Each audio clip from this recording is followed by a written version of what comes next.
Imagine the thrill of a hard-fought game where your team doesn't quite win, but you walk away feeling like they gave it everything. Could that really count as a victory in the NFL?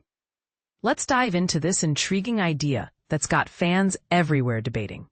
For all you Cincinnati Bengals supporters out there, doesn't last weekend's matchup feel like one of those rare moral triumphs?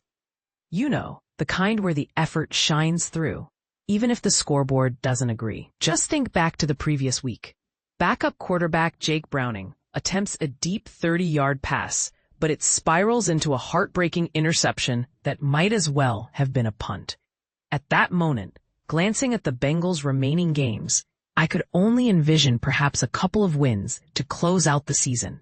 But fast forward to Sunday, if this squad can consistently pull off performances like they did with veteran Joe Flacco at the helm, suddenly I'm eyeing 4 or 5 victories. Here's the catch, though. That still leaves them on the outside of the playoff picture. Instead, it positions them for a middle-of-the-pack draft selection, which probably won't snag one of the elite offensive linemen available in the upcoming draft. To clarify for newcomers, a moral victory is essentially a feel-good loss where the team shows heart and competitiveness, boosting morale without the actual W. Now, the Bengals face the 31st toughest schedule left in the league. Pretty daunting, right? Sunday's game had that moral victory vibe, but I'm starting to question if I'd prefer they drop the rest and secure a top 5 draft pick to rebuild stronger. My mind's all over the place because Flacco actually held his own despite the shaky protection up front from the offensive line. And this is the part most people miss. Sometimes, a decent showing from a fill-in QB can mess with your long-term strategy, making you second-guess tanking for talent. Shifting gears to some broader NFL insights that caught my eye, it's almost poetic or frustrating, depending on your allegiance, that the year the Baltimore Ravens are struggling mightily, their former star Joe Burrow suffers an injury with the Bengals. Keep an eye on the Ravens. They could snag a top 5 pick, revamp their roster, and launch another dominant run in the division. For beginners, Burrow was drafted by the Bengals after shining at LSU, and his history with the Ravens adds this juicy rivalry layer. I'm genuinely puzzled about the Pittsburgh Steelers. Are they a solid team or just scraping by? Their inconsistency keeps everyone guessing. On a similar note, what about the Indianapolis Colts? They've got the league's highest scoring offense, pumping in points like nobody's business. Yet I doubt they have what it takes to advance beyond the divisional playoff round. High-powered attacks are exciting, but playoff success often hinges on defense and clutch moments. Do they have that depth? Buckle up, Detroit Lions fans. You've inherited the NFL's toughest remaining slate, and even one of those easier matchups pits you against the dynamic Scatabo.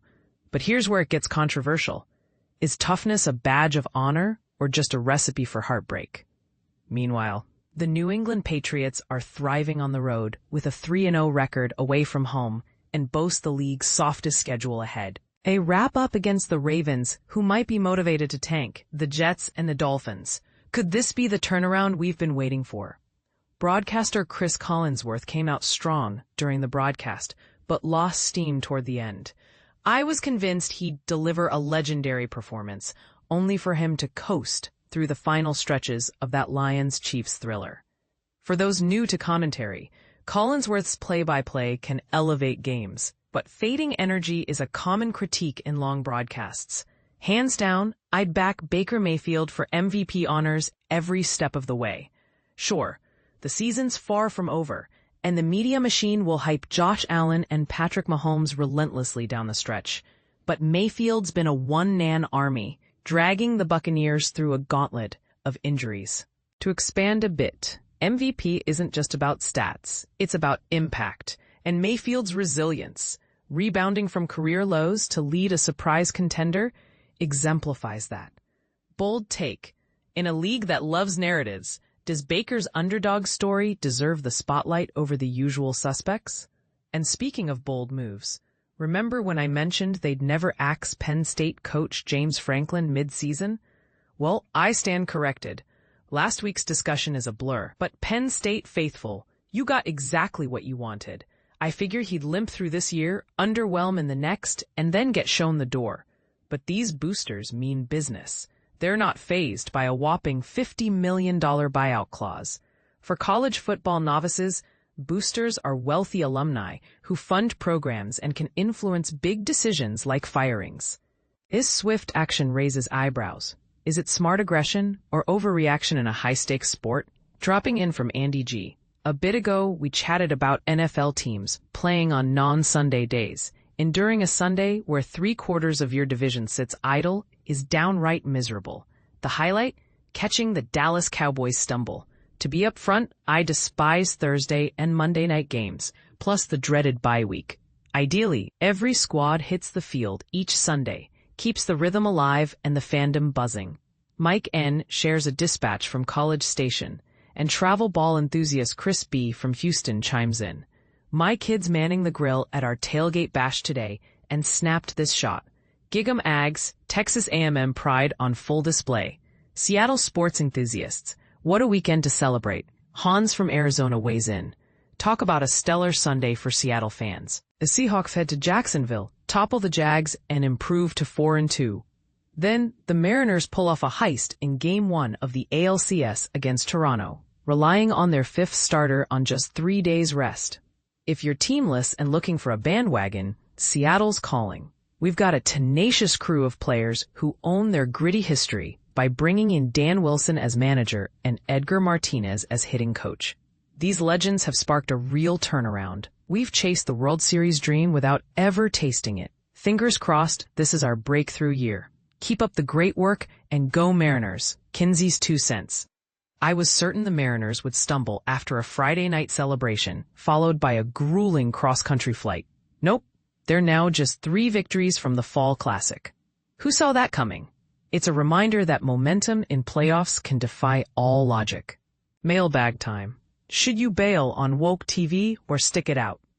Chad R. poses the question. When a TV series or film veers into overly politically correct or woke territory, do you hit stop or power through? For me, it hinges on how dominant that element becomes moving forward. But here's where it gets controversial. In an era of diverse storytelling, is woke a buzzkill or a necessary evolution? What do you think? Does it ruin immersion, or does it add layers worth exploring? Kinsey's take. Truth be told, my TV habits are slim beyond sports broadcasts and the occasional Netflix deep dive into pop culture docs, like the wild tales in Cocaine Cowboys or the multi-part saga on Jerry Jones. With my days filled to the brim with news cycles, social feeds, and endless Zoom calls, I'm not one for marathon TV sessions or cinematic epics. That said, every so often, a doc grabs me, like the infuriating Woodstock '99 retrospective on Netflix. It had self-appointed woke experts judging a '90s festival they never attended, filtering everything through a modern 2021-2022 perspective. Get real. That kind of hindsight bias misses the cultural context entirely. For beginners, woke here refers to heightened social awareness, but when it's forced, it can feel preachy. Counterpoint. Maybe these critiques push media to evolve. Agree or not? Cracker Barrel's bouncing back strong post-scandal. Beer aficionado Neil from Cleveland notes, Joe, check out this video. 2 British YouTubers with a food reaction shtick visit Cracker Barrel. Their take struck me as a blatant PR push to rehab the brand's image after that mess. What's the Screencap Nation's verdict? Kinsey's response? Can't squeeze in a viewing just yet, but I spotted Cracker Barrel ramping up lately with tailgate vibes. Think parking lot country concerts, football gear, and CMT tie-ins. They're even tapping into wholesome content like Rodney Smith Jr.'s lawn mowing charity drives as an all-American angle. The brand's shift feels calculated and quick. Smart recovery or desperate damage control. A festive burrito twist from New Mexico. The Tease family finally indulged in a classic New Mexico ritual. The burrito smothered half in fiery red chili and half in zesty green chili. It's Christmas-style perfection, spicy, savory, and a true regional delight that showcases the state's dual chili heritage. Wrapping up this Monday edition, plenty more to unpack, including exciting updates on Screencaps Jr.'s cross-country exploits. Stay tuned for tomorrow's details. Let's kick off the week right. Head to the office with energy. Savor your retirement downtime. Get moving or take that stroll. Even if Rick from Brentwood insists walking doesn't qualify as real exercise. Embrace the day. Live fully. Reach out. joe.kinsey@outkick.com or my personal Gmail.